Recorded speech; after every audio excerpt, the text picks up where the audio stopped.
तो हम लोग अभी तक मैटर्स का कैरेक्टरिस्टिक को देखते हुए उसके एक्टिविटीज़ के थ्रू काम किए थे 2 क्लास में। अब हम लोग आ रहे हैं मैटर के क्लासिफिकेशन में। ऐसे तो मैटर आप लोग जान ही गए हो कि मैटर होता क्या है। अब उसके क्लासिफिकेशन में आए तो on the basis of physical classification, जो हम लोग फर्स्ट क्लास में गए थे, एक फिजिकल क्लासिफिकेशन और एक chemical physical classification physical compositions के ऊपर डिपेंड करता है, और केमिकल क्लासिफिकेशन केमिकल कंपोजिशन के ऊपर डिपेंड करता है। तो हम लोग को इसमें जो फर्स्ट चैप्टर में पढ़ना है, जो क्लासिफिकेशन हम लोग को मैटर्स का देखना है, वो किसका देखना है? फिजिकल क्लासिफिकेशन के थ्रू। और जनरली फिजिकल क्लासिफिकेशन के थ्रू जो मैटर्स का क्लासिफिकेशन है वो जनरली हम लोग 3 ही पढ़ते हैं, solid, liquid and gas. But ये 4th और ये 5th, that means 4th plasma and 5th BEC, Bose-Einstein condensate, ये भी है जो 4th पार्ट है और ये 5th पार्ट। इसको हम लोग आगे देखेंगे, लेकिन जनरली जो हम लोग को आपके क्लास में पढ़ना है वो ये 3 ही, जिसके बारे में अच्छे से जानना है कि क्या है सॉलिड, लिक्विड और गैसेज। ऐसे हम लोग काफ़ी हद तक पीछे के क्लास में बहुत चीज़ जान चुके हैं, सॉलिड में भी, लिक्विड्स के बारे में भी, थोड़ा बहुत गैस के बारे में भी। तो हम लोग स्टार्ट कर रहे हैं पहले सॉलिड की, और सॉलिड की प्रॉपर्टीज़ को स्टार्ट कर रहे हैं, क्योंकि इसी प्रॉपर्टीज़ के थ्रू आप डिफिनीशन भी बना सकते हो। तो जहाँ तक सॉलिड्स की अगर हम लोग बात करें, यहाँ हमने काफ़ी डीप कर दिया है। तो यहाँ पर हम लोगों ने क्या किया है, सर्किल बनाया कि सॉलिड का जो ये पार्टिकल्स है, ये छोटा छोटा छोटा छोटा छोटा छोटा छोटा छोटा जो पार्टिकल्स है काफ़ी क्लोज्ड है, इसी के बीच में कोई गैप्स नहीं है। ये जो आप देख रहे हो वाइट वाइट, ये सर्किल का है, लेकिन एक पार्टिकल से दूसरे पार्टिकल्स के बीच में गैप्स नहीं है। दैट मीन्स क्लोजली अटैच, तो क्लोजली पैक्ड होता है एक पार्टिकल्स दूसरे पार्टिकल्स के अंदर। इतना ज़्यादा क्लोजली अटैच्ड होता है कि हम लोग उसका शेप, वॉल्यूम, डेंसिटी, अदरवाइज और कुछ जो भी होता है वो हम लोग बताते हैं कि सॉलिड है फिक्स्ड शेप, डेंसिटी, वॉल्यूम, जो भी।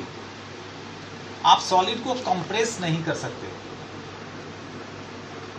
जहाँ तक बात है कंप्रेस की, तो कोई भी सॉलिड, परफेक्ट ट्रू सॉलिड, यहाँ पर एक बात आएगी जो आपको हम बताएंगे, थोड़ी देर में बताते हैं। तो सॉलिड को कंप्रेस नहीं कर सकते। नहीं करने के कारण तो intermolecular attraction between the molecules काफ़ी ज़्यादा होता है, और ज़्यादा होने का कारण क्या है, वो मॉलिक्यूल्स आपस में काफ़ी क्लोजली अट्रैक्ट हैं। जब काफ़ी क्लोजली अटैच्ड हैं तो निश्चित तौर पे अट्रैक्शन भी मॉलिक्यूल्स के बीच का ज़्यादा होगा। तो इंटरमॉलिक्यूलर कहने का मतलब, इंटर मतलब बीच में, मॉलिक्यूलर मतलब क्या हो गया, मॉलिक्यूल्स के बीच का अट्रैक्शन।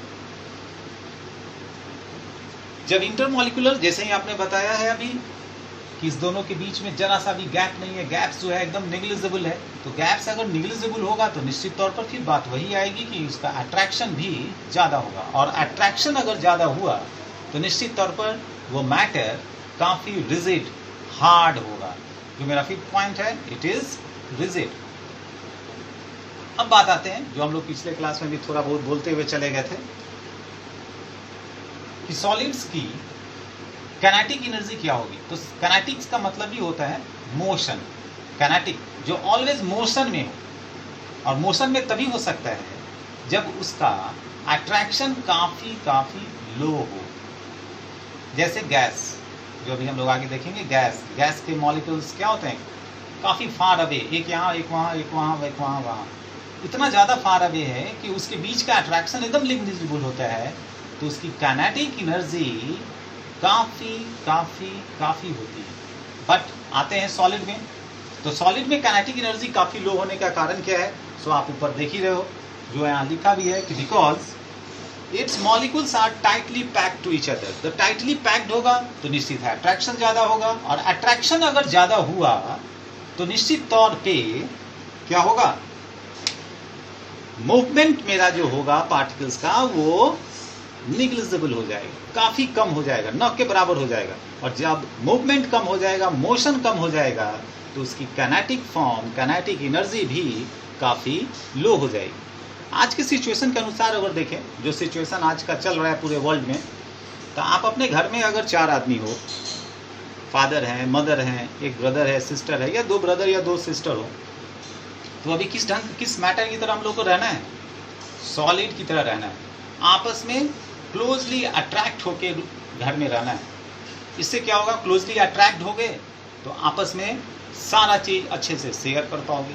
और अगर क्लोजली अट्रैक्ट न होकर फार अवे होना शुरू कर दिए, दैट मीन्स गैस की तरह कि एक वहाँ चले गए, एक वहाँ चले गए, तो होगा क्या? जैसे ही एक वहाँ घर से बाहर निकले, एक वहाँ घर से बाहर निकले, तो फादर और मदर तो पकड़ने से पहले आपको कोविड-19 जो है पकड़ लेगा, जिससे ज़्यादा प्रॉब्लम होगा। तो आपको गैस की तरह यहाँ नहीं बनना है। अभी के सिचुएशन में सॉलिड की तरह बनना है, एकदम क्लोजली अट्रैक्ट रहिए, जिससे आपको बेनिफिट हो सके। यहाँ पर जो बात आती है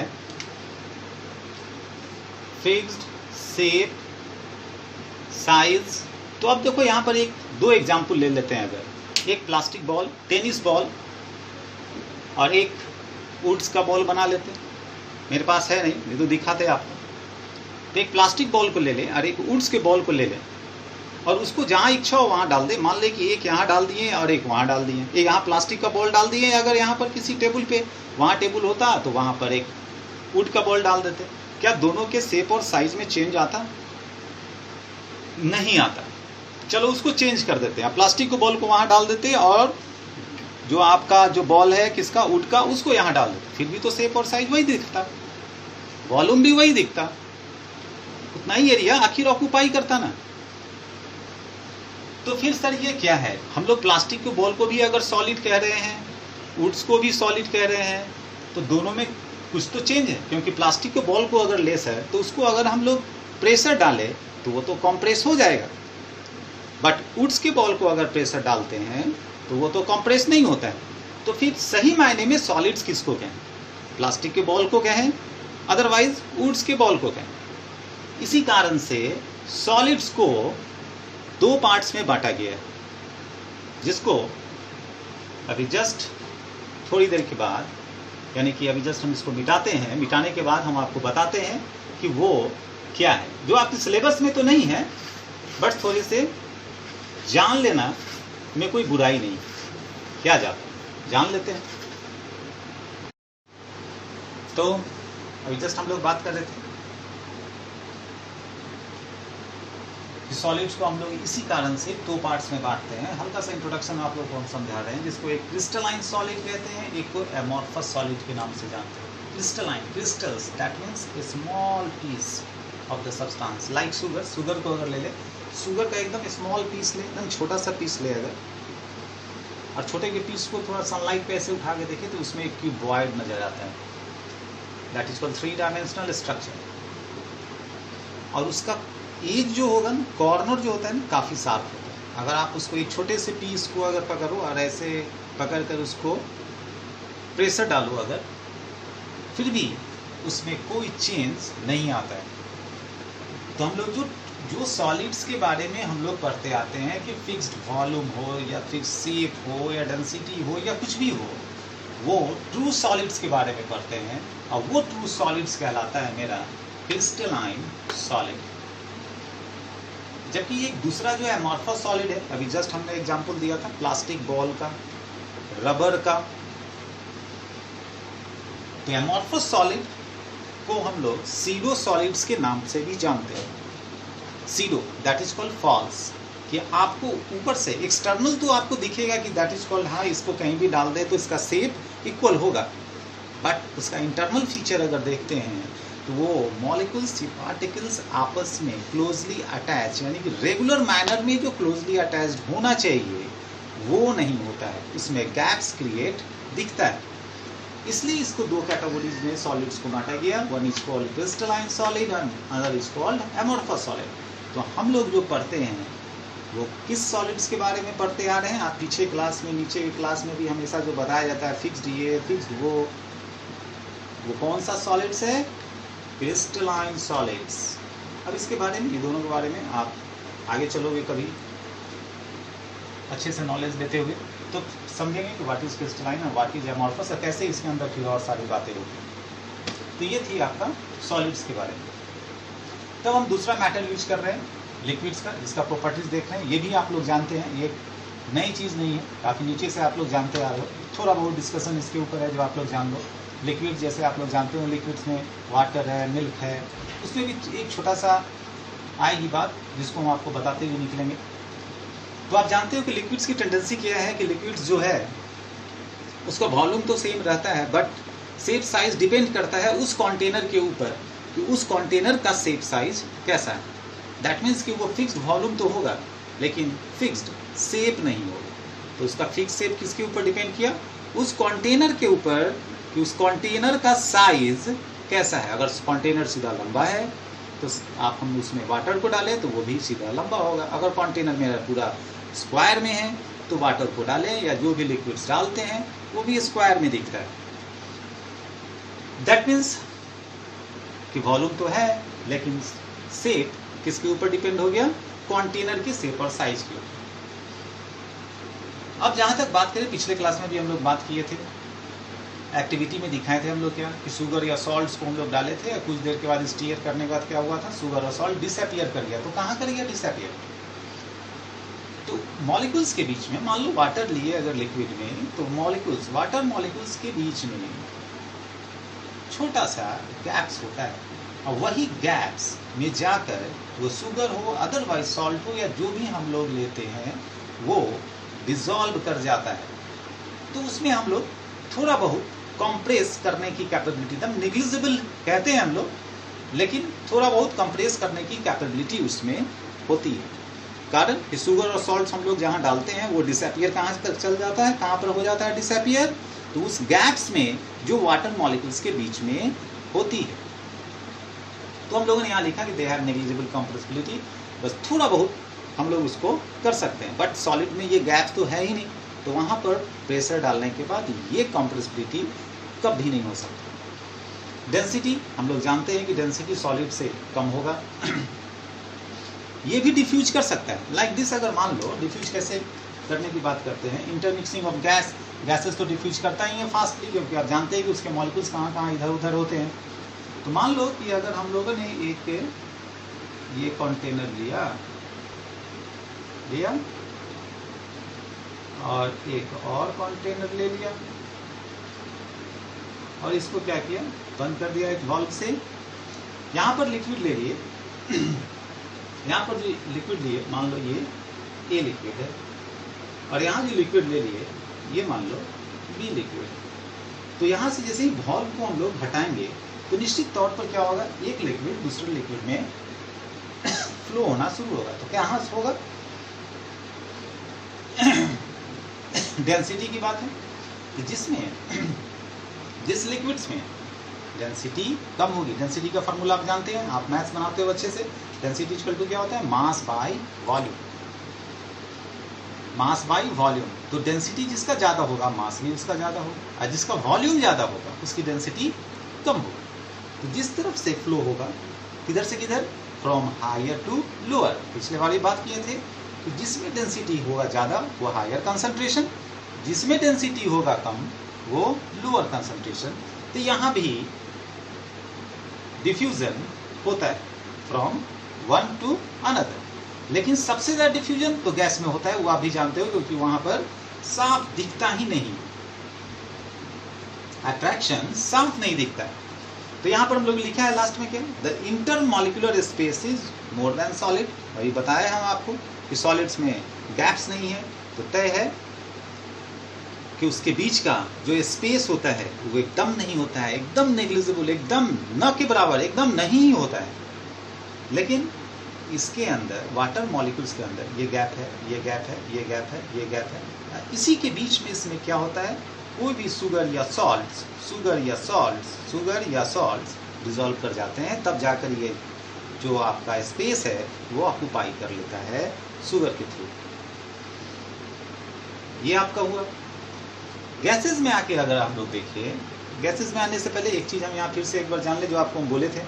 अब जैसे यहाँ पे कोई भी आपसे पूछ ले कि सर वाइल है और वाटर, तो दोनों की जो मूवमेंट होगी सर, या दोनों तो लिक्विड ही फॉर्म में, सॉलिड तो बोल नहीं सकते, गैस तो बोल नहीं सकते, तो है तो दोनों लिक्विड, तो क्या सर दोनों का मूवमेंट, क्या अगर इंक्लाइन प्लेन पर डाले तो क्या दोनों का मूवमेंट एक ही रेट में आएगा नीचे? तो नहीं आएगा, क्योंकि मॉलिक्यूल्स का गैप वहाँ, अट्रैक्शन वहाँ देखना पड़ता है। तो जैसे वाइल लेते हैं अगर हम लोग हैं, तो वाइल का होता क्या है, जैसे जैसे आप लिक्विड्स को डेंस करते चले जाओगे, डेंस होता चला जाएगा, निश्चित तौर पर उसका मूवमेंट स्लो होता चला जाएगा। क्यों? कि डेंस हुआ, डेंस होने के कारण क्या होगा, एक मॉलिक्यूल दूसरे मॉलिक्यूल्स को अटैच कर लेगा, अटैच होगा तो अट्रैक्शन बढ़ जाएगा, और अट्रैक्शन बढ़ गया तो निश्चित तौर पर जो मूवमेंट होना चाहिए वो स्लो हो जाता है। इसी कारण से यहाँ भी हम लोग लिक्विड्स को भी हम लोग दो पार्ट्स में बांटते हैं, एक कोहेसिव लिक्विड और एक एडहेसिव लिक्विड। तो देखेंगे आगे वो सबको क्या है नहीं है, जब जरूरत पड़ा तो, जब सामने सामने आपके टीचर होंगे वहाँ पर इस पर डिस्कस होगा, ज़्यादा बेहतर होगा। इस ढंग से ऐसे आपको याद दिलाने के लिए कि ऐसा होता है, निश्चित तौर पर होता है। तब हम लोग गैस में आते हैं तो गैस का कुछ होता नहीं है, न शेप न साइज न कुछ, आप भी जानते हो। गैस के पार्टिकल्स मॉलिक्यूल्स इतने फार अवे हैं कि उसको आराम से, जैसे बैलून ले ले अगर हम लोग, बैलून में गैस को अगर भर दे अगर हम लोग, तो क्या होता है, ऐसे है, प्रेशर डालें वो काफ़ी क्लोज आ जाता है, साइज ये ज़्यादा प्रेशर डालें ब्रस्ट कर जाएगा।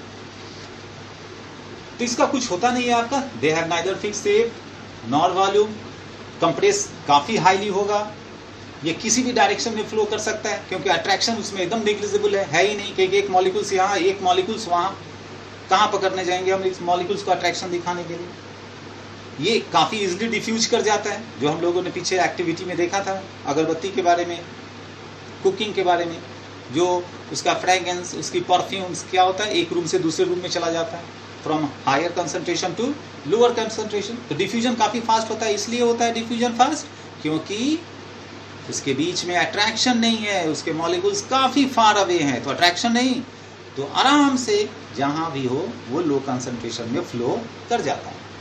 काइनेटिक एनर्जी की बात करें तो काइनेटिक, जस्ट अभी हम बात करें कि काइनेटिक मोशन का फॉर्म होता है, मूवमेंट का फॉर्म होता है, और जैसे ही ये मोशन और मूवमेंट की बात आएगी तो गैस में ज़्यादा होगा, क्योंकि अट्रैक्शन नहीं है, काफ़ी तेज और फास्ट मोशन होता है इसके बीच में। तो जो भी आपका काइनेटिक, जो भी हो गैसेस के बीच में जो काइनेटिक एनर्जी होती है, गैसेस का कोई भी एक्टिविटी है तो उसके बीच में जो दो प्रोसेस आपका यूज करते हैं, एक डिफ्यूजन यूज करते हैं, और एक साइंटिस्ट थे रॉबर्ट ब्राउन। तो रॉबर्ट ब्राउन ने अपने ही नाम से एक मोशन बनाया था जिसका नाम था ब्राउनियन मोशन। तो ये दो प्रोसेस के थ्रू हम लोग गैसेस को दिखाते हैं एक्टिविटी के थ्रू, जो पिछले क्लास में हम लोगों ने देखा था, जहाँ पर उन्होंने क्या देखा है, एक गैस मॉलिक्यूल से यहाँ, एक यहाँ, काफ़ी फार अवे, जिसके बीच में जो अट्रैक्शन है वो एकदम निग्लिजिबल होगा। तो यहाँ तक का जो क्लास है आप अच्छे से स्टडी कर लेना, जो लोग पहले से ही कर चुके हो काफ़ी बेहतर है, करते रहना। लेकिन जहाँ तक क्लास होता है वहीं तक का क्वेश्चंस आप किसी भी टीचर से, जो भी आपके अवेलेबल होंगे टीचर, उनसे डिस्कस करने का कोशिश करोगे। आपके ये ऑनलाइन क्लासेस जब चलती है, जो टाइमिंग पर चलती है, सो अगर आप कर चुके हो, आपको कोई प्रॉब्लम नहीं है तो कोई बात नहीं, आप आगे सेल्फ स्टडी करो, कोई प्रॉब्लम नहीं है। हाँ, इसमें आप और एक्स्ट्रा जानना चाहते हो या कुछ समझना चाहते हो, तो जब आपके टीचर फेस टू फेस होंगे, इस इन्वायरमेंट को जब अच्छे से क्लियर हो जाता है, हम लोग भी चाह रहे हैं कि काफ़ी बेहतर हो जाए, कि काफ़ी टीचर आपके सामने आ जाए, और तब आप जो भी क्वेश्चन करना हो फेस टू फेस करोगे तो वो ज़्यादा बेहतर से समझा पाएंगे या आप ज़्यादा बेहतर से समझ पाओगे।